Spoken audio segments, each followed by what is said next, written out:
Le ciel de Bagdad s'illumine tôt ce vendredi matin. Plusieurs raids visent l'aéroport, filmé ici par un journaliste irakien.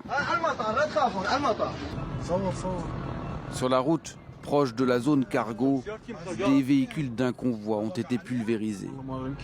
Dans l'un d'eux se trouvait le commandant de la brigade Al-Quds, l'unité d'élite des gardiens de la révolution iranien, le général Qassem Soleimani.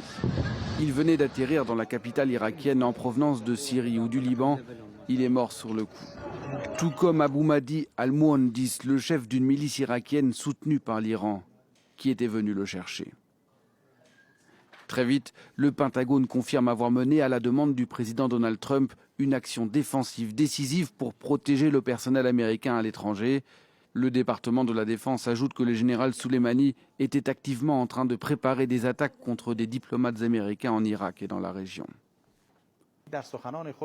De son côté, l'Iran convoque une réunion d'urgence du Conseil de sécurité nationale ce vendredi. Le guide suprême déclare 3 jours de deuil et appelle à une vengeance terrible.